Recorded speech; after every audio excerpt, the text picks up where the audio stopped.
අයිබෝවන් කියලා පිළිගන්න මගේ YouTube channel එකට. ඉතින් යාළුවනේ අද ඉඳන් ඔන්න මම ජ්‍යොතිෂ සහ වාස්තු විද්‍යාත්මක පැත්තෙනුත් ඔයගොල්ලන්ට එක්ක වීඩියෝ පෙළක් ගේන්න බලාපොරොත්තු වෙනවා.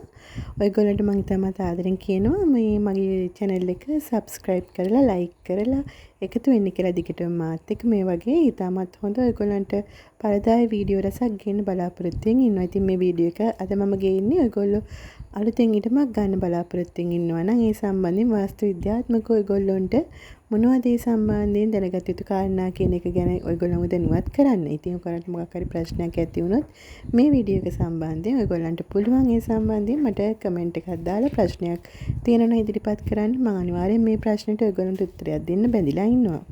ඉතින් අපි බලමු වැඩි කතා බහට නෑ මේ වීඩියෝ එක ටිකක් කෙටි වීඩියෝ එකක් විදිහට තමයි මම ගේන්නේ ඔයගොල්ලන්ට. වැඩි කතා බහට නෑ බලමු මොකද්ද මේ අපි ඉඩමක් මිලදී ගන්නකොට ඉස්සෙල්ලාම මොනවද ඉඩමක බලන්න ඕනේ ඉතින් ගුණාංග මොනවද කියලා.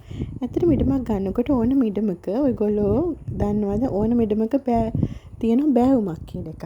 හැම ඉඩමකම බෑවුමක් තියෙනවා. ඉතින් මේ බෑවුම තියෙන ඉඩමක් ගන්නකොට අනිවාර්යයෙන්ම ඔයගොල්ලෝ බෑවුම ඉඩමේ හොඳට බලන්න ගිහිලා ඉඩමේ බෑවුම තියෙන මොන පැත්තටද කියලා. සාමාන්‍ය ඉඩමේ බෑවුම උතුරට නැගෙනහිරට හා ඊශානයට තියෙන එක තමයි සුබයි කියලා වාස්තු විද්‍යාවේ සඳහන් කරන්නේ.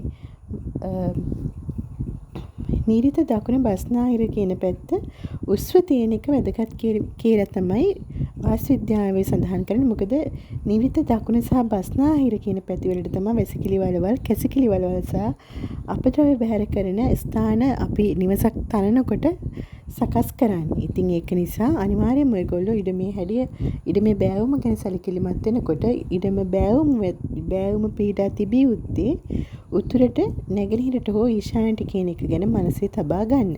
ඒ වගේම ඊළඟට ඔයගොල්ලෝ ඉඩමේ ගන්නකොට ප්‍රධානම දෙයක් තමයි ඉඩමේ හැඩය. ඉඩමේ හැඩය ගැන අවධානය යොමු කරනකොට ඉඩමක් ගන්නකොට ඉඩමේ සුබ හැඩතල තියෙන ඉඩම් කීපයක් වාස්තු විද්‍යාවේදී පෙන්නලා තියෙනවා.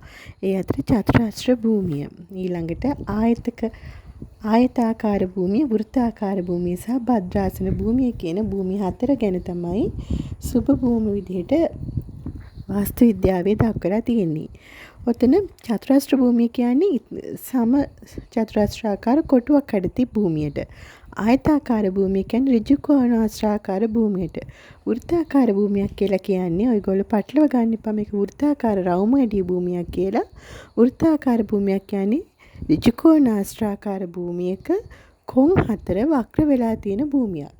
එතකොට යාළුවනේ භද්‍රාසන භූමියක් කියන්නේ සමතල වගේ තියෙන භූමියක මැද්දෙන් ඉස්සලා තියෙන භූමියක්. මේක හරියට පූජා භූමිවල සහ පරණ වලව් වල මෙන්න මේ ක්‍රමයට තියෙන භූමිය දකින්නට පුළුවන්. ඉතින් මේ භද්‍රාසන භූමිය නම් ඉතාමත්ම හොඳ භූමියක් කියලා තමයි වාස්තු විද්‍යාවේ සඳහන් වෙන්නේ.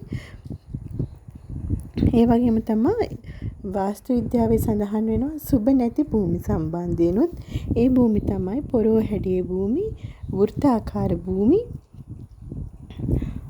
ත්‍රිකෝණාකාර භූමි, ඔය වගේ විෂම හැඩ තියෙන භූමි, සඩස්ත්‍රාකාර භූමි, ඔය වගේ විවිධ හැඩ තියෙන භූමි දැක්වෙනවා. ඉතින් ඔයගොල්ලන්ට පුළුවන් ත්‍රිකෝණාකාර භූමිය, සඩස්ත්‍රාකාර භූමියක් වගේ භූමියක් තියෙන ඉඩමක් තියෙනවා නම් මේක ඔබට ගන්නම අවශ්‍යයි නේ. ඔබට ඒක අරගෙන ඔබට අවශ්‍ය හැඩයට සුබ හැඩයකට වෙන්න එක්කෝ මල් වැටක් හෝ ගල් වැටක් හෝ මොකක් හරි වැටක් දාලා ඒක සමචතුරාස්‍රාකාර හෝ ඍජු කෝණාස්‍රාකාර හෝ සුබ හැඩයකට හදලා ඒක සුබ කරලා ගන්නත් පුළුවන්.